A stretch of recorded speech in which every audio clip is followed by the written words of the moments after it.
Hello students, good morning. बच्चे, आज हम करंट इलेक्ट्रिसिटी नामक चैप्टर स्टार्ट करने वाले हैं। तो जिन भी लोगों का इलेक्ट्रोस्टैटिक्स का कुछ पोर्शन पढ़ा है, कैपेसिटर्स का कुछ पोर्शन पढ़ा है, वो हम साथ में कैरी करके करंट इलेक्ट्रिसिटी जैसे जैसे मैं लेक्चर डालूंगा वैसे वैसे वो रोज की रोज करंट इलेक्ट्रिसिटी के लेक्चर्स कंप्लीट करेंगे। आज मैं करंट इलेक्ट्रिसिटी के लेक्चर 1 से स्टार्ट करूंगा। और लेक्चर 1 हमें पता ही है, जब कहानी स्टार्ट होती है तो कहानी बहुत आसान होती है। तो आज वाला लेक्चर बहुत बेसिक लेक्चर है, 10th क्लास के रिलेटेड, करंट इलेक्ट्रिसिटी के रिलेटेड लेक्चर है। तुमने अच्छे से इसको स्टडी करना है, जहां पर दिक्कत आए मेरे को बताना है, ठीक है जी। तो if I talk about current electricity, तो करंट इलेक्ट्रिसिटी में हमने डिस्कस क्या करना है।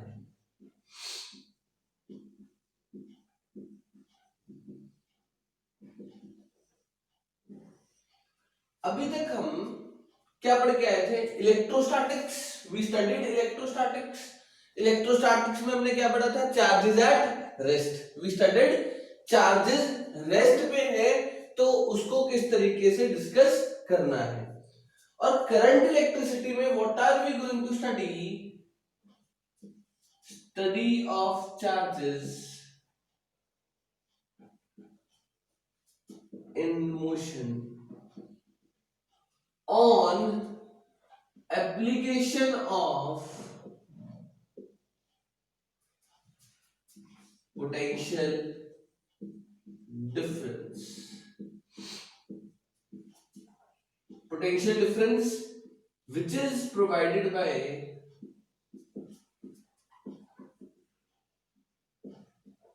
cell or a battery.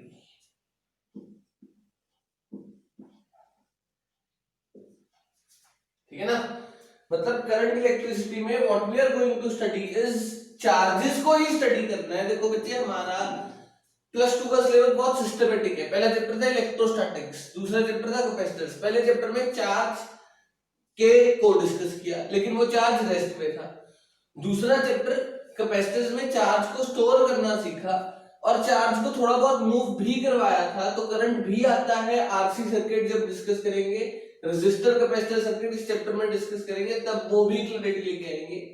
इस चैप्टर में what we are going to study is current electricity, movement of charge, study of charges in motion और application of potential difference. जब हम बैटरी लगाते हैं, पोटेंशियल डिफरेंस अप्लाई करते हैं, तो चार्ज मूव करता है।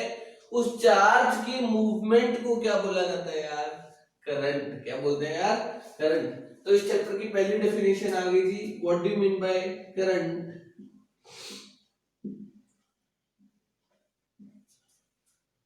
तो current is defined as rate of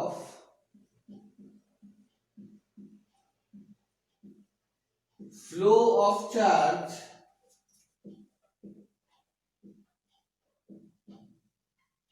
with respect to time is defined as current. बच्चे, करंट को we denote as I, so it is defined as charge flown with respect to time. Current is defined as charge flown with respect to time. अच्छा, अब जब हम एक नई quantity पढ़ते हैं, जैसे हमने नई क्वांटिटी शुरू करी करंट, तो when we study a new quantity, उस नई क्वांटिटी के बारे में we understand 2-3 things. करंट कौन सी क्वांटिटी है? करंट इज अ, अच्छा पहले तो एसआई यूनिट्स क्या होते हैं करंट के? एसआई यूनिट्स होते हैं जी, it is one of the fundamental quantity. SI unit होते हैं जी एम्पियर। क्या होते हैं बच्चे? Ampere denoted by A. Current के एसआई यूनिट्स क्या होते हैं? Ampere denoted by A. Okay, तो current is defined as rate of flow of charge with respect to time, and 1 ampere किसके इक्वल होगा? ध्यान से देखना, 1 ampere is equal to charge flown is 1 coulomb पर सेकंड। तो 1 ampere is defined as charge flown through the wire per second, that is defined as 1 ampere. ऐसे units आ गए. कौन से तरीके की क्वांटिटी है? Scalar quantity. कौन सी क्वांटिटी है बच्चे? Scalar quantity. स्केलर क्वांटिटी कौन सी क्वांटिटी होती थी? दोज क्वांटिटीज जिनके पास मैग्नीट्यूड होता था. लेकिन याद करो करंट की हमने 11th क्लास में स्पेशल एग्जांपल पढ़ी थी. ये इसके पास मैग्नीट्यूड भी है, डायरेक्शन भी है. अरे charge flow from high potential to low potential, तो सर इसके पास मैग्नीट्यूड भी है, डायरेक्शन भी है, still it is a scalar. क्यों स्केलर है? Because it does not follow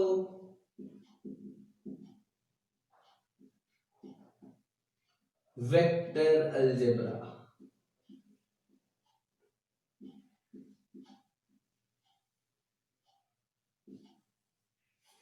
ध्यान से समझ लो. What do you mean by current? Rate of flow of charge with respect to time. यार rate change of charge with respect to time is defined as current. Rate of flow of charge with respect to time is defined as current. तो current is defined as charge flow with respect to time. और अगर current के बारे में basic बातें करूं तो current के यूनिट्स क्या होते हैं? एम्पियर. और 1 ampere is defined as charge flow is 1 coulomb divided by time is 1 second. तो 1 ampere is equal to 1 coulomb पर second. It is a scalar quantity. Scalar quantity कौन सी क्वांटिटी होती है? जिसके पास मैग्नीट्यूड होता है लेकिन डायरेक्शन नहीं होती. लेकिन करंट एक स्पेशल टाइप की स्केलर क्वांटिटी है जिसके पास मैग्नीट्यूड भी है, डायरेक्शन भी है, but still it is scalar because it does not follow vector algebra. याद करो बच्चे, for a quantity to be vector quantity it should follow, it should have magnitude, direction as well as it should follow vector algebra. Current does not follow vector algebra, so it is called as scalar quantity. तो current के segments आ गए, scalar quantity है. Then term of dimensions. अब dimensions कैसे निकालें? अरे current तो एक फंडामेंटल क्वांटिटी है. फंडामेंटल क्वांटिटी के डायमेंशंस कैसे होते हैं बच्चे? a power 1. कैसे होते हैं डायमेंशंस? a power 1. खुद ही फंडामेंटल क्वांटिटी है तो डायमेंशंस चेंज नहीं करेंगे. Rate of flow of charge with respect to time is defined as current. Current is charge flow with respect to time. 1 ampere is equal to 1 coulomb per second. SI units ampere, scalar quantity and dimension is a power 1. Next पे move करते हैं types of current. Types of current. So if I talk about types of current, there are two types of current.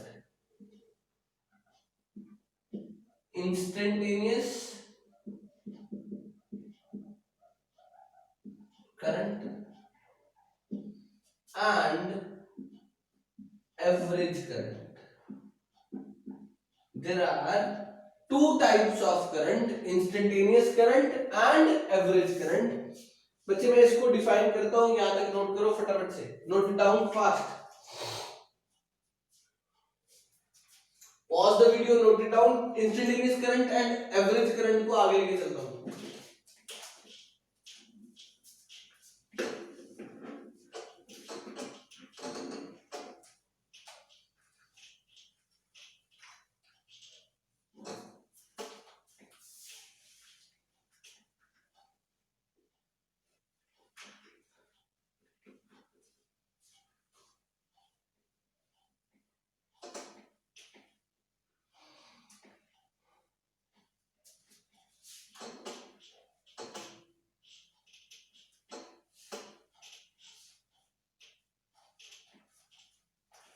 Low ji, types of current में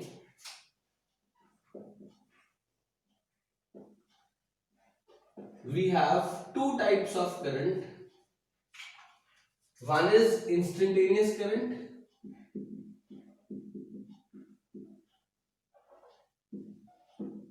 other one is average current. एक होता है instantaneous current, दूसरा होता है average current. अब instantaneous का मतलब क्या होता है? Current at that particular instant of time.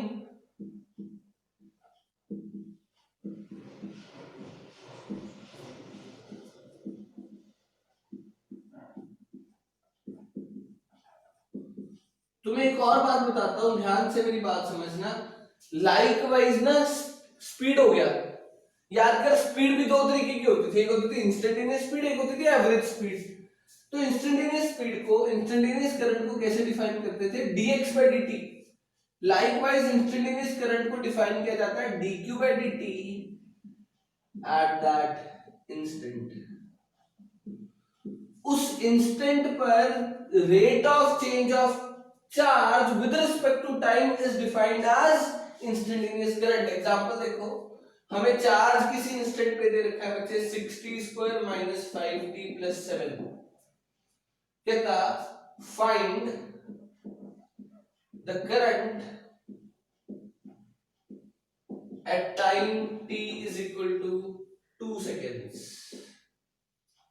कि charge flowing through a conductor is given as q is equal to 60 square minus 5t plus 7। find the current at time 2 seconds। what is current defined as? current is defined as dq by dt, rate of flow of charge with respect to time। तो differentiation of 60 square minus 5t plus 7 with respect to t। तो 6 is a constant, t square की differentiation क्या होती है बच्चे 2t, minus 5 is a constant, t की differentiation क्या होती है बच्चे 1 एंड 7 की डिफरेंशिएशन क्या होती है बच्चे 0। तो current comes out to be 6 into 2 which comes out to be 12t minus 5। तो current at any instant comes out to be 12t minus 5 and हमें पता है टाइम कितना सब्स्टिट्यूट करना है, we need to substitute time to be 2 seconds. तो current comes out to be 12 into 2 minus 5, 24 minus 5 which comes out to be 19 ampere। तो current at that instant of time 2 second flowing through the wire is 19 ampere। this way आपको instantaneous current का question आएगा। अरे यार instantaneous current क्या है sir, 9:13 second पे circuit में क्या करंट फ्लो कर रहा था, that is defined as instantaneous current. उस पर्टिकुलर इंस्टेंट पे जो आपका करंट होगा through the circuit that is defined as instantaneous current. Mathematically it is defined as rate of flow of charge with respect to time. छोटा सा charge जो flow किया in the wire at that instant of time is defined as instantaneous current. This is the example and question and definition of instantaneous current. जल्दी से note करो, will move forward.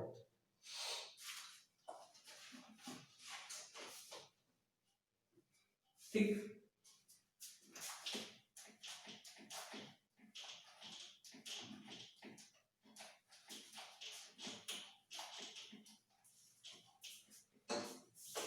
Next जो current होता है बच्चे that is average current.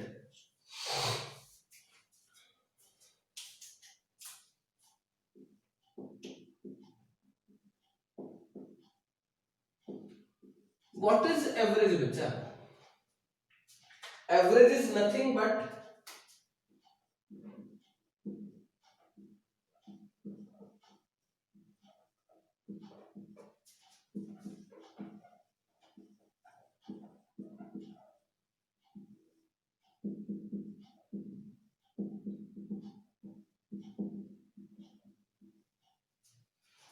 average current is defined as total charge flown through the wire with respect to total time taken, that is defined as my average current। कि sir एक wire में total कितना charge flow किया है with respect to total time is defined as my average current. तो एक important बात, average current is defined as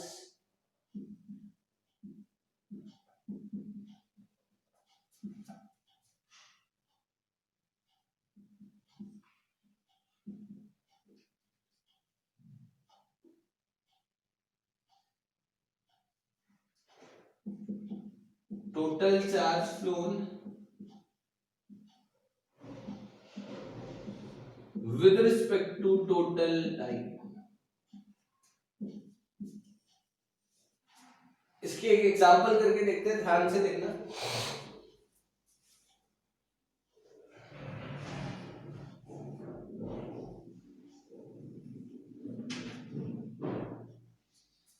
कहता जी किसी इंस्टेंट पे ना जो करंट दे रखा था वो दे रखा था 60 square plus 5, 60 plus 5। current at any instant is given to us as 60 plus 5। ये इंस्टेंटेनियस करंट है ना. Find the A part, total charge flown through wire from time 0 to time 5 seconds, time 2 seconds. B part, find average current flown through wire.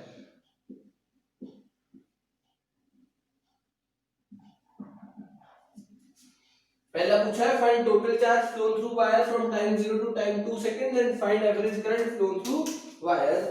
यार instantaneous actual current है, average हमारा भुलेखा है. Average क्या होता है बच्चे? ठीक ठीक. एवरेज का मतलब क्या होता है? एवरेज मींस कि सर आप अप्रोक्सीमेटेड आइडिया ले लो what is the amount of charge flowing through it. तो current instantaneous is given as 60 + 5. Find the total charge flown. तो करंट का फॉर्मूला क्या होता है बच्चे? dq/dt. तो dq का फॉर्मूला क्या आ गया बच्चे? I dt. तो dq का फॉर्मूला क्या आ गया बच्चे? I is 60 + 5 into dt. Integrating both sides, अगर मैं dq की इंटीग्रेशन करूं 0 टू कैपिटल Q, टाइम की इंटीग्रेशन करूं 0 to 2, dq comes out to be, dq की integration comes out to be q minus 0. 6 constant t dt की integration is t square by 2 and 5 dt की integration is t, integrating from 0 to 2, cutting करी 3, तो q comes out to be 3 into 2 square plus 5 into 2 minus 0 0 substitute करोगे तो it will be 0, तो q comes out to be 4 3 is 12 plus 10 which comes out to be 22 ampere. Charge flown through the wire comes out to be 22 ampere. किसी instant पे current दे रखा था, current था 60 + 5, तो current is defined as dq/dt. dq/dt comes out to be, dq comes out to be 60 + 5 dt की integration, दोनों side integrate किया तो dq की integration is q. 6 constant t dt की integration is t square by 2, 5 constant dt की integration is t, integrating 0 to q तो q minus 0, 0 to 2 तो q comes out to be 3 into 2 square plus 5 into 2, 12 plus 10 which comes out to be 22 ampere. This is the charge flown through the wire. और अगर मेरे पास charge आ गया बच्चे तो current क्या होगा? अभी हमने बोला था average current is defined as total charge which is 22 divided by total time. Average current in the first 2 seconds comes out to be 11 ampere. बच्चे एवरेज कभी भी एक्चुअल वैल्यू फ्लो नहीं होती. एवरेज हमेशा एक हिसाब होता है कि अगर आप एवरेज को मान लोगे कि एवरेज फ्लो करी है तो आपको आइडिया मिल जाएगा what is happening in the circuit. तो अभी तक हमने पढ़ा क्या? एक बार वाइंड अप करते हैं. What is current? Rate of flow of charge with respect to time is defined as current. किस रेट से चार्ज फ्लो कर रहा है in the wire is defined as current. और करंट फ्लो क्यों करता है? मूवमेंट ऑफ चार्जेस के कारण फ्लो करता है. Rate of flow of charge with respect to time is defined as current. SI units ampere. It is a scalar quantity. इसके पास मैग्नीट्यूड भी है, डायरेक्शन भी है, still it is a scalar quantity because it does not follow vector algebra. It can be directly added. और इसके dimensions क्या होते हैं? m0 l0 t0 a power 1. And current is of two types, instantaneous current and average current. Instantaneous current कौन सा होता था? Instantaneous current वो होता था जब किसी इंस्टेंट पे जो करंट फ्लो कर रहा है in the wire that is defined as my instantaneous current. तो I is equal to dq/dt at that instant is defined as instantaneous current. And what do you mean by average current? Average current होता था जी sir average हमेशा कैसे निकलता है? Total over total. Total charge flow with respect to total time taken that is defined as my average current. This way हमने basic idea ले लिया about the term called as current. Will move forward. Note की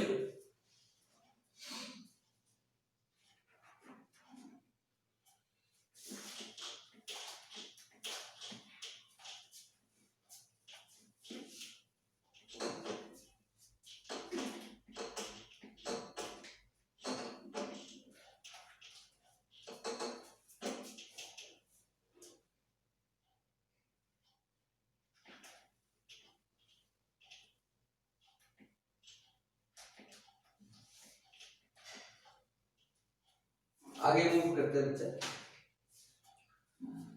अब जो हमने हमारे syllabus में current flow करना है ना, दैट इज इन कंडक्टर्स, तो we have to discuss internal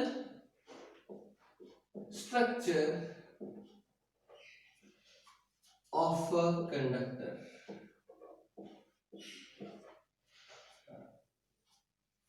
क्या डिस्कस करना है बच्चे? Internal structure of a conductor. Conductor के अंदर है क्या, हमें वो डिस्कस करना है।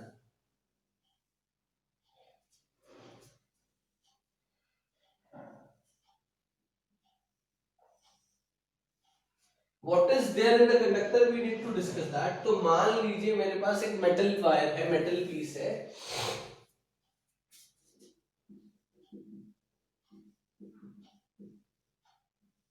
ठीक है। तो कंडक्टर का इंटरनल स्ट्रक्चर क्या कहता है? कंडक्टर के अंदर बच्चे ये जो काम है तुमने केमिस्ट्री में डिस्कस किया हुआ है इन केमिकल बॉन्डिंग।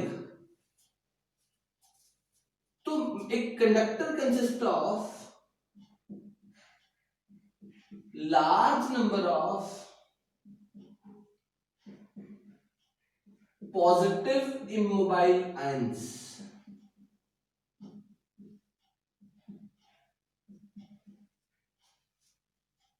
तो मैं साथ में लिख रहा हूं, क्या बोलना चाहता हूं? A conductor consist of A part large number of positive immobile ions which are in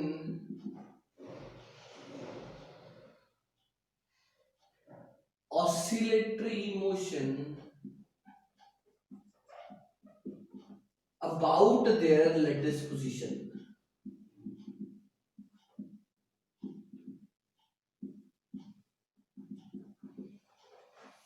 बच्चे तो मैं बता रहा हूं, इसका कोई प्रूफ नहीं है। कंडक्टर के अंदर माइक्रोस्कोपिक लेवल पे हमने जाके देखा, eight microscopic level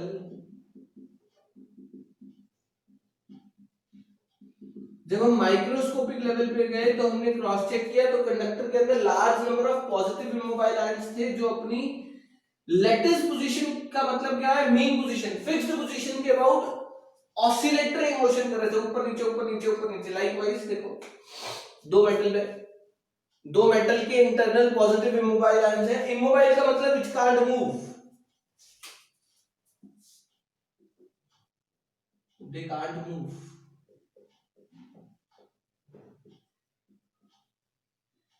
And they are in oscillatory motion about the lattice position, अपनी lattice position fixed position के about oscillatory motion में, ऊपर नीचे ऊपर नीचे ऊपर नीचे ऊपर नीचे।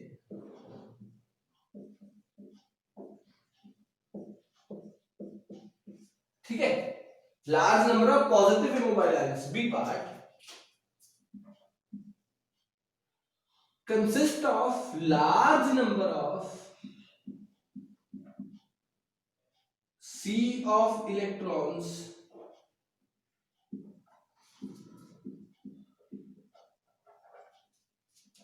which are randomly moving in all the possible directions।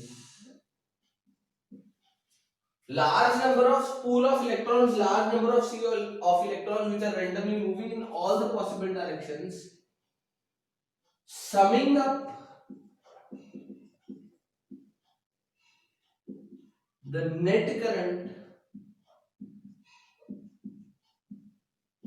to be equal to 0।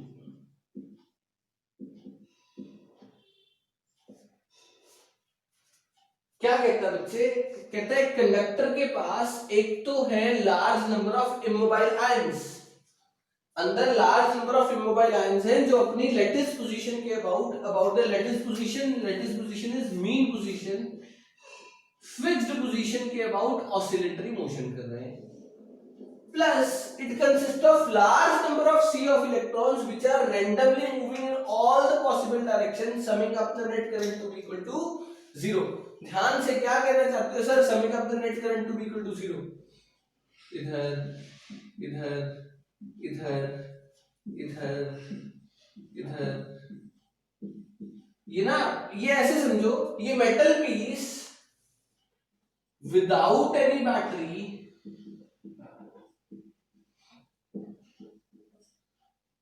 Brought from market. मेरे घर में कॉपर वायरिंग करवानी थी. जब मैं घर के लिए कॉपर वायरिंग के लिए बाजार से वायर लेके आया, मान लो पॉलीकैब वायर लेके आया, पॉलीकैब वायर की मैंने ऊपर वाली इंसुलेशन हटा दी, इंसुलेशन हटा दी तो अंदर ब्राउन ब्राउन वायर दिखी. ये ब्राउन ब्राउन वायर के अंदर क्या है वो दिखाने की कोशिश कर रहा हूं. तो ब्राउन ब्राउन वायर के अंदर लार्ज नंबर ऑफ इलेक्ट्रॉन्स हैं and large number of positive immobile ions हैं. जो large number of positive immobile ions हैं वो फिक्स्ड है अपनी लेटिस पोजीशन के अबाउट, और सिर्फ क्या कर रहे हैं? ऑसिलेट कर रहे हैं about the lattice position in position. while it consists of large number of sea of electrons which are in random motion such that, सर मान लो मूवमेंट ऑफ इलेक्ट्रॉन्स हो गई तो movement of charge is called as current. लेकिन इसका motion random है, they are randomly moving summing up such that net current is equal to 0. मान लो कुछ इलेक्ट्रॉन्स के इधर जाने के कारण +2 एम्पीयर करंट प्रोड्यूस हो गया और इधर जाने के कारण -2 एम्पीयर करंट प्रोड्यूस हो गया. Net current on summing up comes out to be 0. अरे यार, क्या तुम उस वायर को without connecting it to the socket तुम्हें कोई करंट लगता है?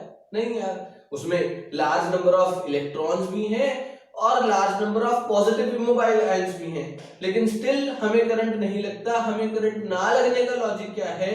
सर जो हमारा नेट करंट है उसका 0 होने का लॉजिक ये है कि sir motion of the electron is random motion. कौन सा मोशन है? Random motion. ओके. और अब मेरे को एक बात बताओ, तो लार्ज पॉजिटिव चार्ज है और लार्ज नंबर ऑफ इलेक्ट्रॉन्स है, still C part, still conductor here is neutral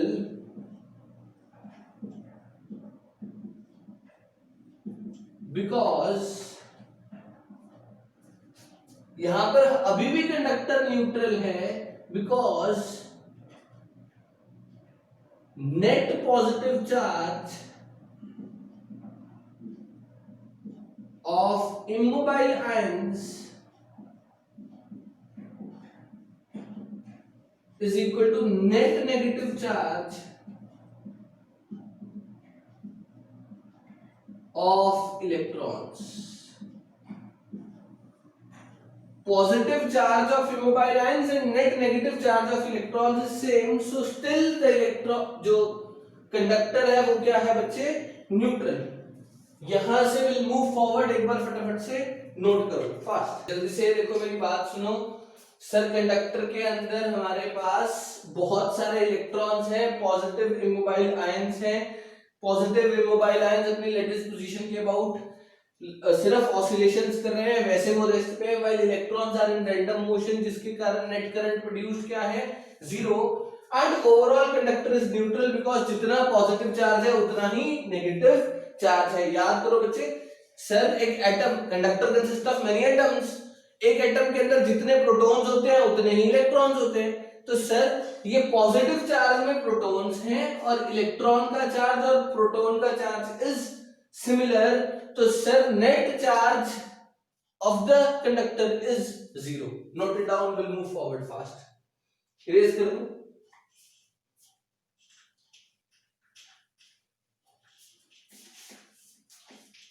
तो 3 प्रॉपर्टीज मेरे को समझ में आ गई ऑफ अ कंडक्टर. कोई बात नहीं, कंडक्टर को आगे लेके चलता हूं.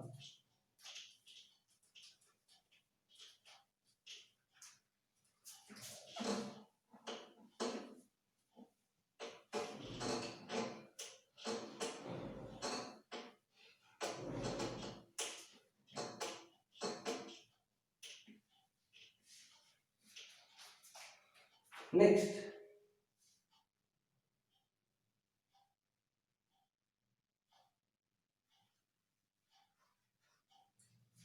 some important points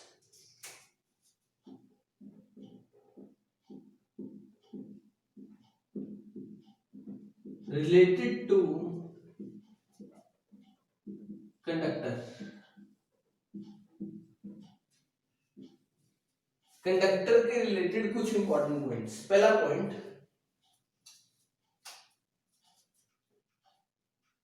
पॉइंट्स तो हम कर ही चुके हैं बच्चे, एक बार हमने पॉइंट्स सीख लिए. अब पॉइंट्स अगर सीख लिए तो तीन चार कुछ इंपॉर्टेंट पॉइंट्स और हैं छोटे छोटे से, बस उसके बाद क्लैरिटी आ जाएगी. पहला इंपॉर्टेंट पॉइंट,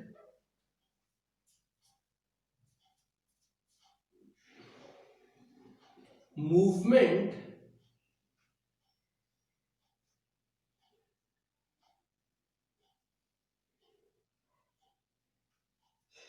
चलो ऐसे करते हैं, इंपॉर्टेंट पॉइंट्स की जगह ना पहले एक चीज पढ़ते हैं ध्यान से.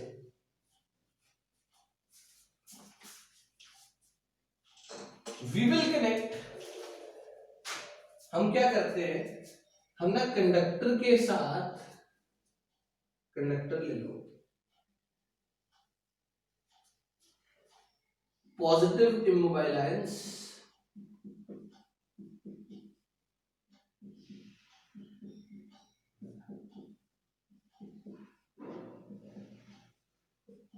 प्लस बहुत सारे इलेक्ट्रॉन्स,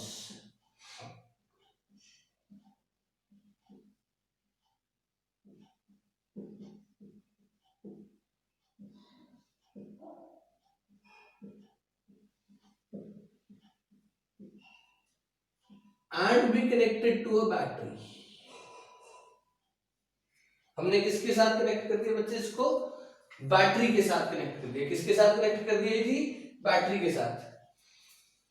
बैटरी का काम क्या होता है बच्चे, ध्यान से, मान लो 20 वोल्ट की बैटरी है, तो बैटरी के कारण on application of battery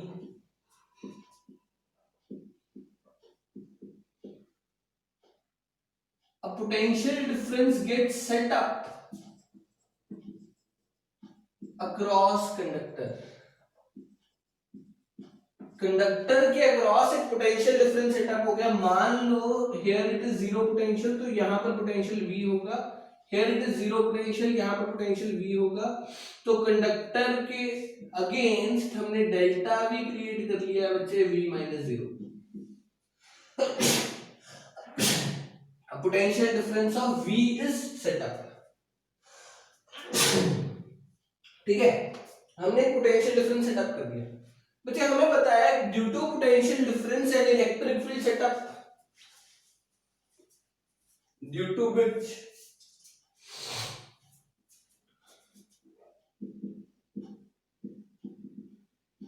an electric field get sets up. तो अंदर एक इलेक्ट्रिक फील्ड सेटअप हो गई. अंदर क्या सेटअप होगी बच्चे, इलेक्ट्रिक फील्ड. ध्यान से मेरी बात समझने की कोशिश करो. सर जब हमने इस कंडक्टर को, कंडक्टर के अक्रॉस एक बैटरी लगाई, बैटरी ने अंदर delta V is equal to, याद करो बच्चे, delta V is equal to EL. अरे यार, when we go along uniform electric field, potential decreases by ED and electric field gets set up. अब ध्यान से समझना, ड्यू टू इलेक्ट्रिक फील्ड, जब एक पॉजिटिव चार्ज को इलेक्ट्रिक फील्ड में रखते हैं तो उस पर फोर्स की डायरेक्शन क्या होती है,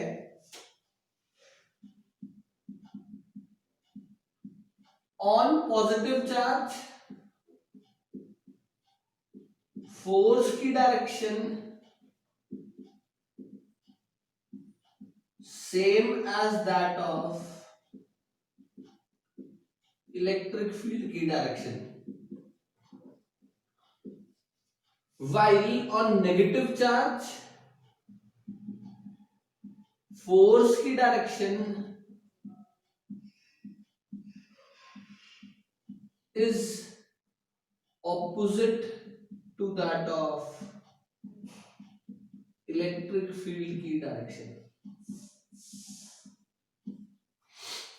पॉजिटिव चार्ज पर जो फोर्स लगती है बच्चे in the same direction as that of electric field लगती है, और नेगेटिव चार्ज पर जो फोर्स लगती है वो किधर लगती है, in the opposite direction as that of electric field. तो सर सारे के सारे पॉजिटिव चार्जेस पर फोर्स लगे in the forward direction, but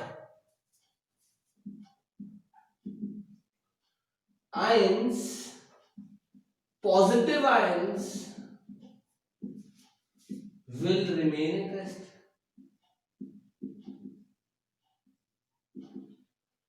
जो पॉजिटिव इमोबाइल आयंस है they will remain at rest. Why they will remain at rest? Positive immobile ions will remain at rest because इनको rest पे क्यों रहना है? Because in पर जब फोर्स लग रही है ये मूव नहीं कर सकते, they are fixed about the lattice position. मेरे पे मैं खड़ा हूं, मैं ऊपर नीचे ऑसिलेट हो रहा हूं, मेरे पे इधर को फोर्स लगानी शुरू कर दे, मैं ऐसा हो जाऊंगा, ऐसा हो जाऊंगा, लेकिन मैं मूव नहीं करूंगा, तो net ions will remain at rest. लेकिन इलेक्ट्रॉन्स पर तो फोर्स लगेगी। अच्छा, तो इलेक्ट्रॉन्स पर फोर्स लगेगी तो इलेक्ट्रॉन के मोशन को डिस्कस करता हूं, ये फटाफट से एक बार नोट कर लो। इलेक्ट्रिक फील्ड सेटअप करती है। इलेक्ट्रिक फील्ड क्यों सेटअप हुई? When potential difference is applied electric field get setup. वो इलेक्ट्रिक फील्ड कितनी सेटअप हुई? Delta V is equal to EL, तो पोटेंशियल डिफरेंस V है, V is equal to EL, L is the length of the conductor. Electric field setup होने के कारण positive charge पर force लगती है in the same direction as that of electric field, negative charge पर force लगती है in the opposite direction as that of electric field. In the opposite direction as that of electric field this, अब हम इसी को discuss कर रहे हैं क्योंकि net force on positive immobile ion become zero. Note it down, will move forward.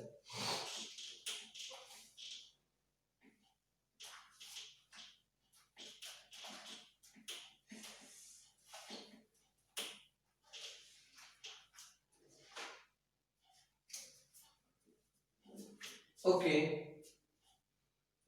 अब जो नेगेटिव इलेक्ट्रॉन्स पर फोर्स लगी, ध्यान से जस्ट सी इट।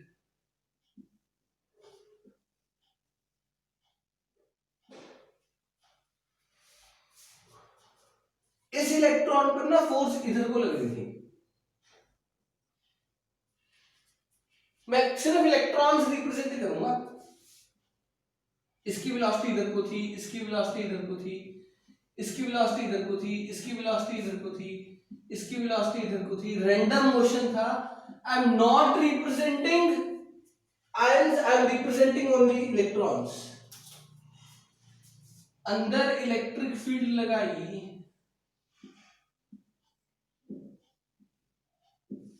अब पहले इलेक्ट्रॉन पर फोर्स किधर को लगी? इधर को। दूसरे पर फोर्स इधर को, तीसरे पर भी फोर्स इधर को, चौथे पर इधर को, पांचवें पर इधर को। अरे इलेक्ट्रिक फील्ड सेटअप इधर को, इधर को,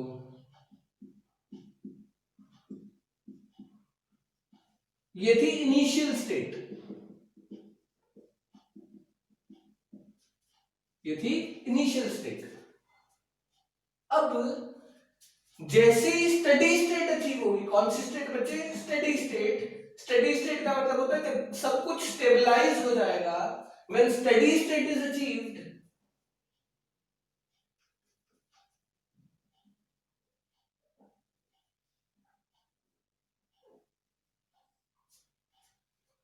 when steady state is achieved, तो ध्यान से देखो,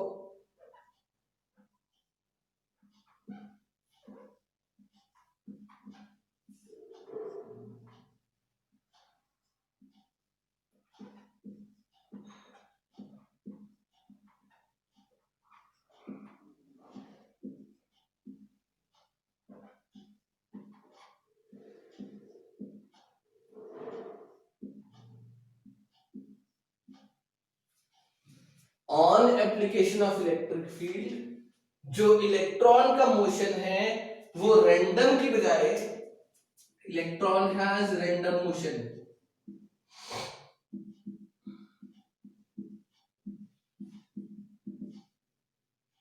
electrons motion become regular. Electric field establish करी है इन द फॉरवर्ड डायरेक्शन। याद करो बच्चे, ये ना पता क्या है, मान लो एक टीचर है जी, बहुत बहुत स्ट्रिक्ट टीचर, उनकी क्लास में थोड़े से इनडिसिप्लिन्ड स्टूडेंट्स आ गए, इनडिसिप्लिन्ड स्टूडेंट्स, उन्होंने उठाया डंडा, डंडा उठा के इलेक्ट्रिक फील्ड सेटअप करी, इलेक्ट्रिक फील्ड सेटअप करके इलेक्ट्रॉन्स को ऑपोजिट डायरेक्शन में बिल्कुल सही से चलाने की कोशिश कर दी। जो मोशन रैंडम था वो अब अलाइंड मोशन हो गया है।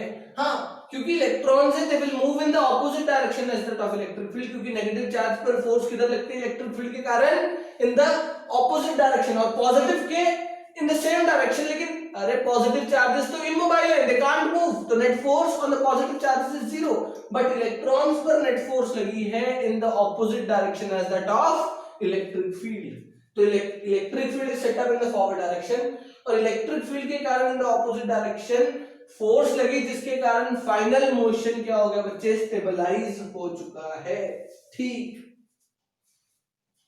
अच्छा, अब हमने यहां तक का मोशन पढ़ लिया कि कंडक्टर के अंदर होता क्या क्या है। पॉजिटिव इमोबाइल आयंस होते हैं जो रैंडम रेस्ट पे होते हैं, लेकिन अपनी मीन पोजीशन के अबाउट ऑसिलेट कर रहे होते हैं। फिर large number of pool of electrons होता है, large number of sea of electrons होता है, which are in random motion here and there. Random motion के कारण नेट उनकी मूवमेंट क्या होती है, जीरो होती है, और लार्ज नंबर, जितने पॉजिटिव चार्ज होता है उतना ही नेगेटिव चार्ज होता है। Conductor is neutral in itself. फिर हमने पोटेंशियल डिफरेंस जब अप्लाई किया तो डेल्टा वी के कारण अंदर एक इलेक्ट्रिक फील्ड एस्टैब्लिश हो गई, delta V is equal to EL. E की वैल्यू आ गई, तो इलेक्ट्रिक फील्ड सेटअप होने के कारण हमें पता है when a positive charge is kept in electric field, उस पर फोर्स लगती है the same direction as that of electric field. When a negative charge is kept in electric field, उस पर फोर्स लगती है in the opposite direction as that of electric field. तो ions तो रेस्ट पे थे, तो आयंस पर फोर्स लगी, लेकिन आयंस रेस्ट पे रहे क्योंकि दे कांट मूव, व्हाइल इलेक्ट्रॉन जो रैंडम मोशन में थे उन पर फोर्स लगने के कारण जब स्टेडी स्टेट अचीव होती है, मतलब इक्विलिब्रियम स्टेट अचीव होती है, तब इलेक्ट्रॉन मोशन जो रैंडम मोशन था वो क्या बन जाता है बच्चे, रेगुलर मोशन बन जाता है in the opposite direction as that of electric field.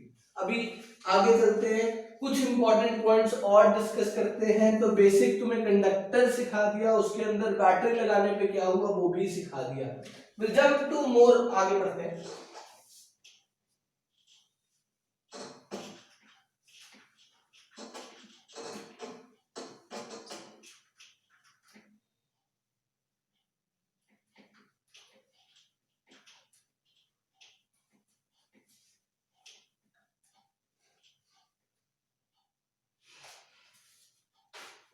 ध्यान से,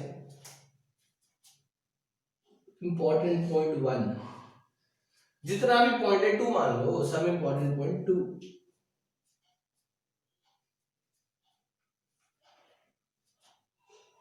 चार्ज always flow from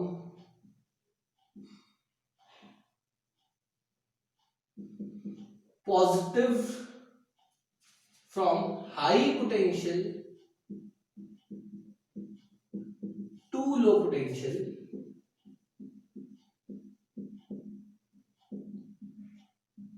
ठीक है।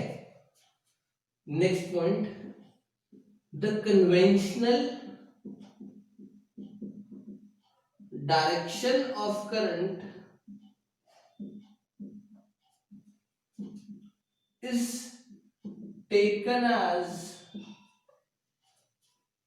the direction of flow of positive charge, while the actual direction of current is the direction of is the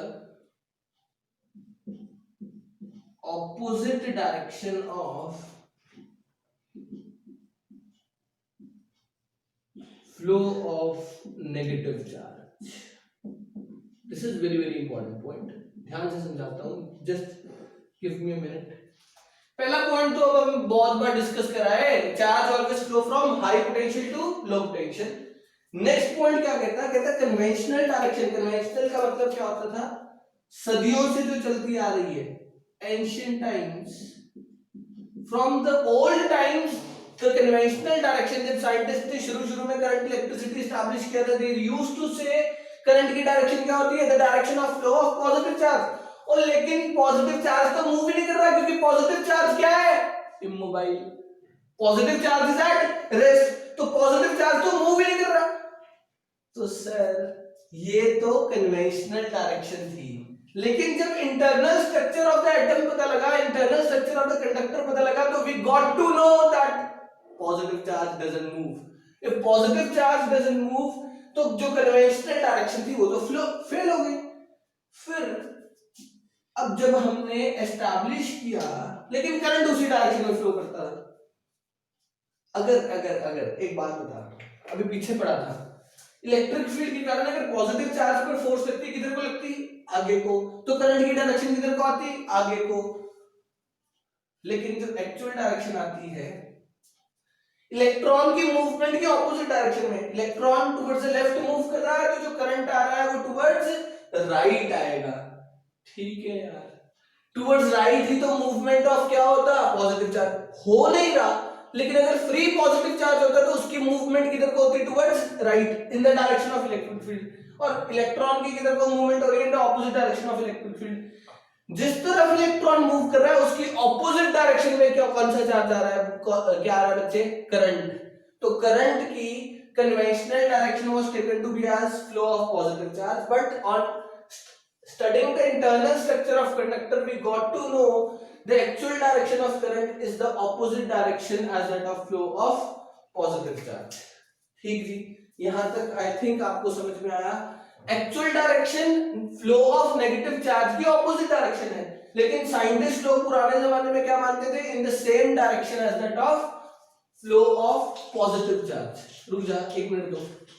तो मान लीजिए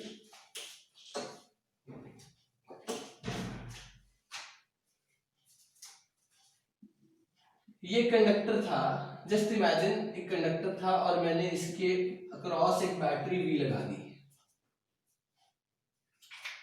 इस conductor के अंदर पॉजिटिव आयंस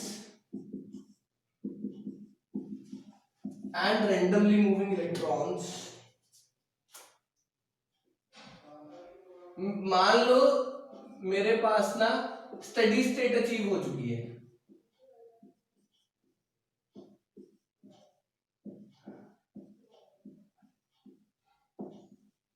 मान लीजिए steady state has been achieved.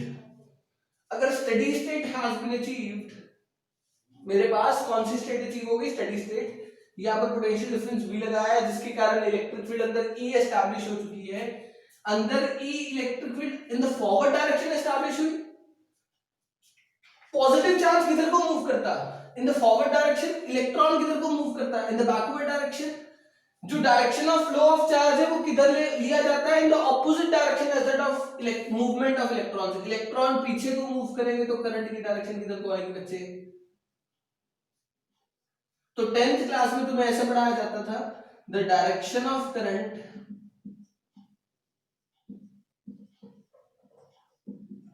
Is from positive terminal of battery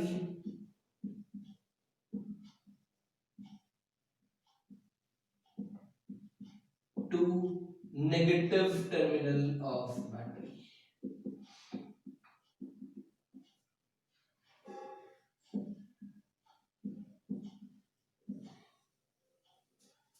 ठीक है, तो डायरेक्शन ऑफ करंट तीन आ गई। पहली डायरेक्शन ऑफ करंट क्या थी, in the same direction as that of electric field.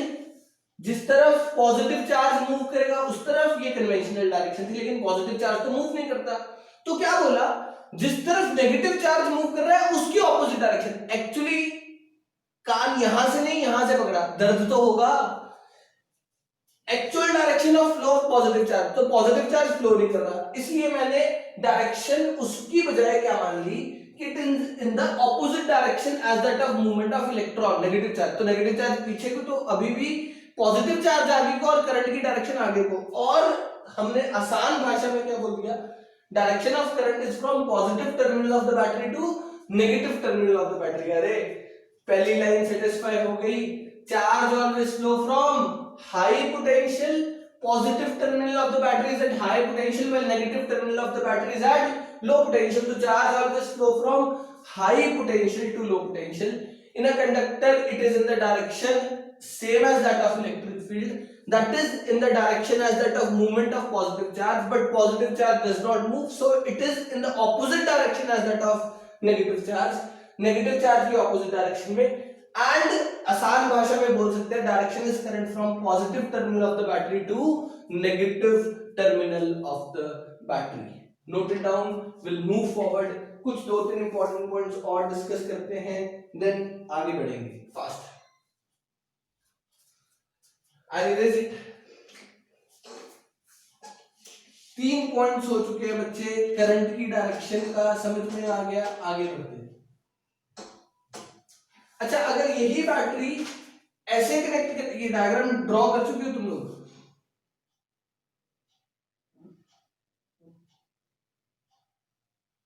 अगर यही बैटरी में इस तरीके से कनेक्ट करने के बजाय इस तरीके से कनेक्ट करता, तो इलेक्ट्रिक फील्ड किधर को सेट होती भाई, towards from positive high potential to low potential.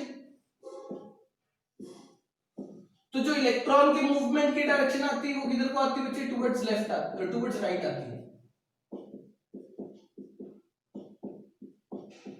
Electron will move towards right.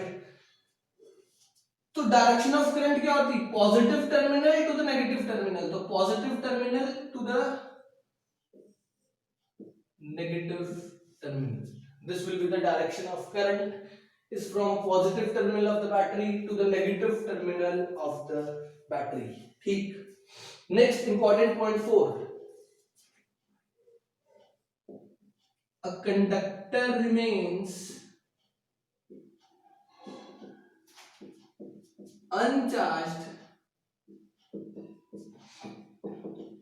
a conductor remains uncharged even if a current is passing through it।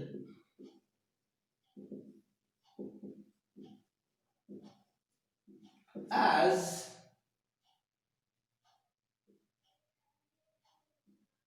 incoming current, incoming charge is equal to outgoing charge, overall the conductor remains neutral। बच्चे कुछ charge incoming है, कुछ charge outgoing है, overall जो conductor है अभी भी क्या रहेगा, न्यूट्रल ही रहेगा। कुछ करंट अंदर, कुछ चार्ज, यार बैटरी ने सिर्फ चार्ज को मूव कराया है, लेकिन करंट का जो कंडक्टर का पॉजिटिव चार्ज था और जो नेगेटिव चार्ज था, still it is neutral, equal. तो conductor will always remain neutral. और एप्लीकेशन ऑफ बैटरी, या फिर बैटरी ना लगाओ चाहे बैटरी लगाओ, कंडक्टर का overall net charge will always remain zero, because जितना पॉजिटिव चार्ज होगा उतना ही नेगेटिव चार्ज होगा। अरे तुमने इलेक्ट्रॉन्स को मूव कराया, you have allowed the electrons to move, electrons move कर रहे हैं इसलिए। ठीक, आगे बढ़ते हैं। Conductor overall remains neutral.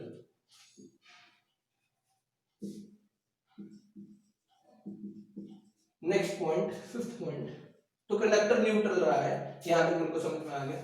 फिर आगे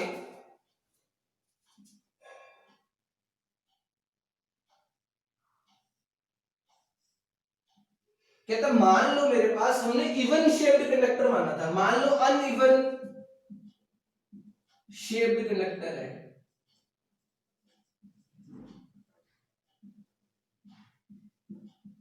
यहां से 2 एम्पियर करंट आया, तो यहां पर भी 2 एम्पियर करंट होगा, यहां पर भी 2 एम्पियर करंट होगा, यहां पर भी 2 एम्पियर करंट होगा। That is current remains same throughout the conductor. Current remains same throughout the conductor. Throughout the conductor current remains same. ये है जी अपना फंडा ऑफ कंडक्टर. कंडक्टर के बारे में हमने काफी कुछ सीख लिया बच्चे. कंडक्टर अनइवन शेप्ड हो, क्रॉस सेक्शनल एरिया कैसा मर्जी हो, current will remain same. A conductor remains uncharged even if current is passing through it. जितना इनकमिंग करंट की डायरेक्शन समझ में आ गई. तीन डायरेक्शंस डिफाइन किए, from positive terminal of the battery to negative terminal of the battery. ये फाइनल है जो तुम्हें याद रखना है. And it is defined as the direction of flow of positive charge, and it can also be taken as the direction opposite to the direction of flow of negative charge. Note it down. We'll move forward. Erase कर दूं ना.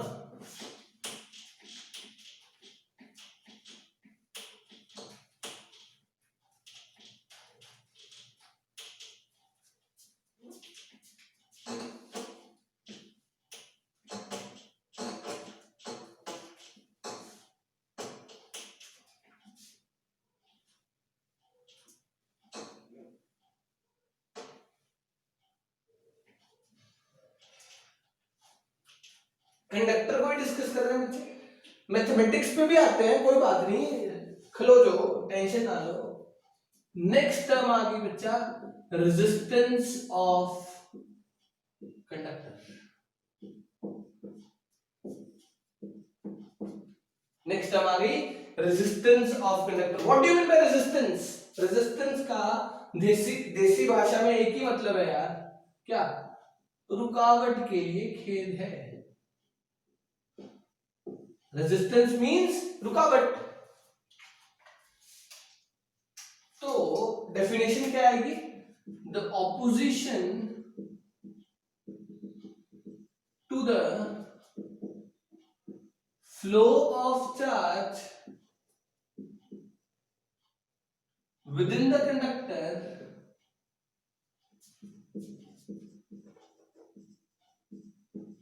is defined as resistance of conductor.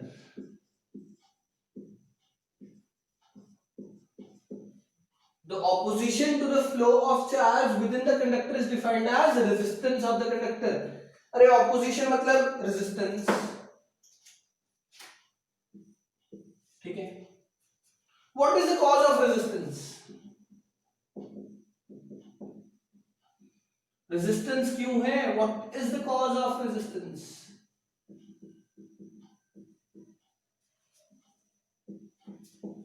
बताऊं?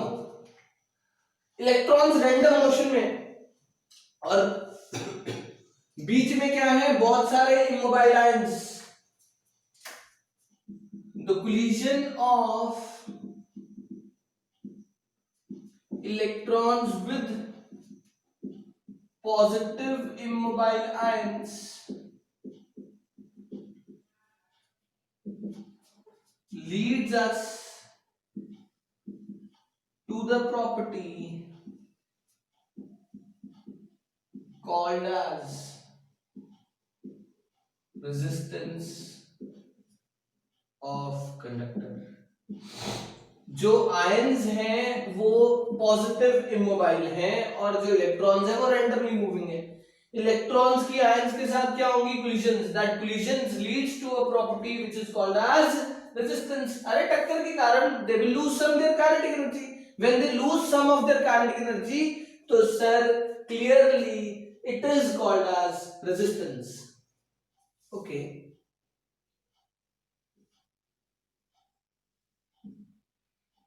Resistance depends upon resistance of a conductor depends upon 4 factors. वो 4 factors कौन कौन से हैं? पहला, नेचर ऑफ द मटेरियल. दूसरा, लेंथ. तीसरा, area of cross section. And fourth one is resistance of a conductor, resistance of a body depends upon four factors: nature, length, area, temperature. किस तरीके से, कैसे, सब एक्सप्लेन करता हूं while deriving the formulas. Will move forward fast.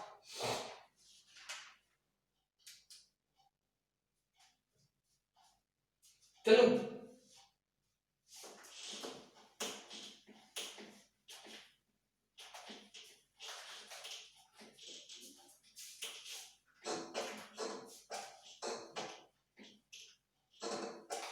तो चार factors ध्यान से देखना.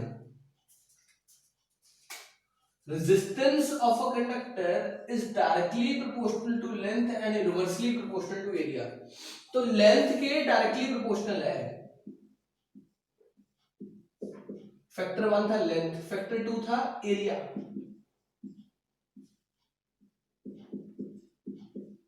एग्जांपल समझना.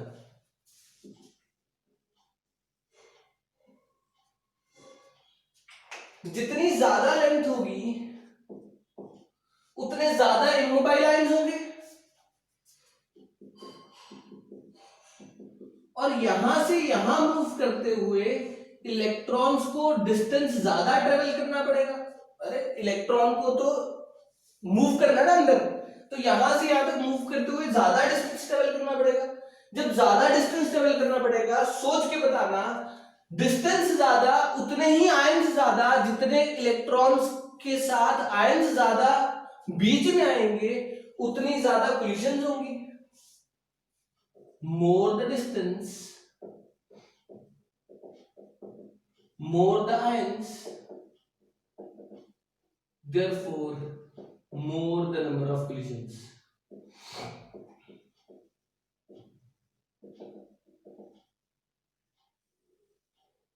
ठीक है, तो resistance is directly proportional to length. अच्छा दूसरा समझो, जितना ज्यादा एरिया उतना आयंस दूर दूर, इलेक्ट्रॉन के पास जगह बन चुकी है ऊपर से जाने की नीचे के आने की. मतलब एरिया इंक्रीज करते ही रेजिस्टेंस क्या करेगी, डिक्रीज. तो रेजिस्टेंस का जो फॉर्मूला आया that is proportional to length per unit area. और जब हम प्रोपोर्शनलिटी के साइन हटाते हैं तो देयर कम्स अ कांस्टेंट, और यहां पर this constant comes out to be resistivity of the conductor.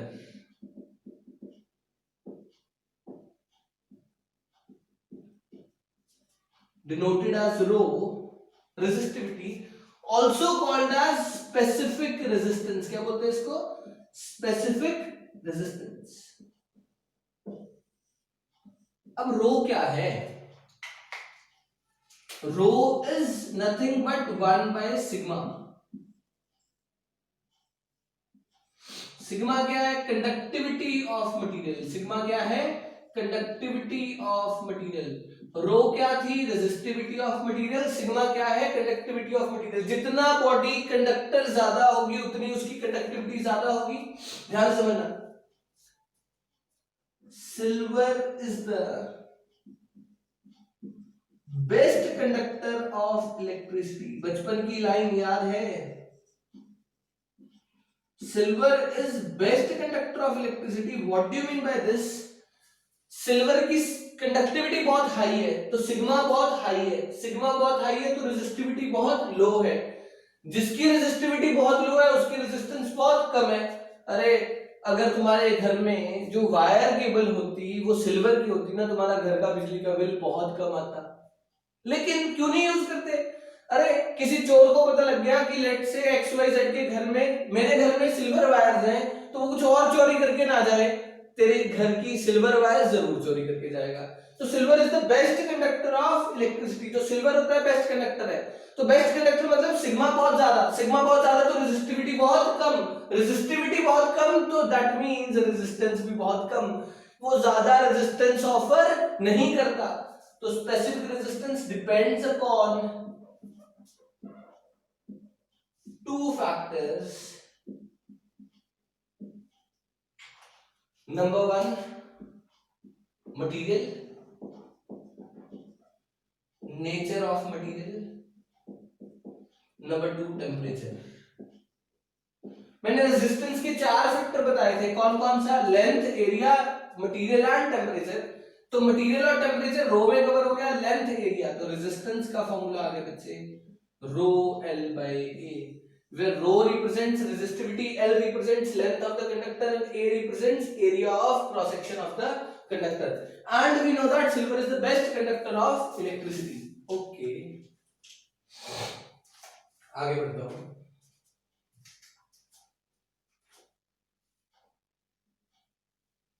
अब हमने एक टर्म पढ़ी resistance. Whenever we discuss a term तो उसके बारे में 3-4 चीजें जानना बहुत जरूरी होता है। क्या क्या? SI units,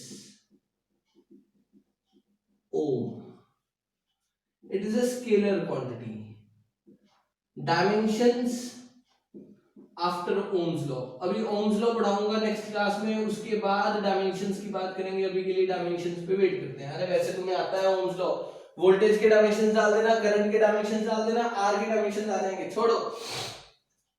अभी के लिए रेजिस्टेंस का फॉर्मूला हो गया rho L by A, where rho के आर के डायमेंशंस क्या होते हैं? ओम। रो लेंथ के क्या होते हैं? मीटर। एरिया के क्या होते हैं? Metre square. तो rho comes out to be ohm metre. तो units of specific resistance comes out to be ohm metre. And ये दो चीजों पे डिपेंड करती है, किस किस चीज पे बच्चे? रेजिस्टिविटी और स्पेसिफिक रेजिस्टेंस। नाम ही क्लियर हो गया, स्पेसिफिक रेजिस्टेंस। एक फॉर्मूला देखो, rho will be R A by L. Specific resistance की अगर तेरे को डेफिनेशन आ जाए तो कैसे बनेगा? When for a conductor area and length are taken to be unity, area को भी 1 मीटर स्क्वायर ले लो और लेंथ को 1 मीटर ले लो, then the resistance is equal to resistivity, which is called as specific resistance. तो specific resistance is RA by L. It is the reciprocal of conductivity. तो resistivity के दो फॉर्मूलास बन गए, 1 upon sigma और RA by L. SI units comes out to be ohm meter. It is a scalar constant which depends upon nature of the material and temperature. Nature कैसे? मैंने तुम्हें सिखा दिया, जो बेस्ट कंडक्टर होगा उसकी कंडक्टिविटी ज्यादा होगी, जिसकी कंडक्टिविटी ज्यादा उसकी रेजिस्टिविटी कम। तो कंडक्टर्स की रेजिस्टिविटी हमेशा कम होती है, फिर सेमीकंडक्टर्स की होती है, और नॉन मेटल्स इंसुलेटर्स की जो रेजिस्टिविटी होती है वो क्या होती है बच्चे? बहुत हाई होती है। तो रेजिस्टिविटी बहुत हाई होती है, दैट मींस उनकी कंडक्टिविटी बहुत लो होती है। Today will stop here. आज सारा का सारा जो लेक्चर था, it was based on the earlier lecture.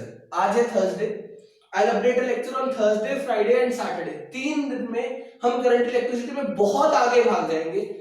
आज वाला लेक्चर बहुत अच्छे से रिवाइज कर लेना, based totally based on 10th class.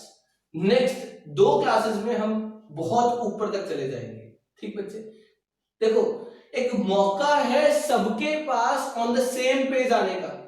पीछे क्या किया क्या नहीं किया सब ठीक हो जाएगा अगर करंट इलेक्ट्रिसिटी से भी तुमने बिल्कुल उसको कहते हैं ना ऑन द वेज पढ़ना शुरू कर दिया, सबने एक समान पढ़ना शुरू कर दिया, बिल्कुल सेटिंग हो जाएगी अपन लोगों की। ठीक, will continue from next class. Thank you.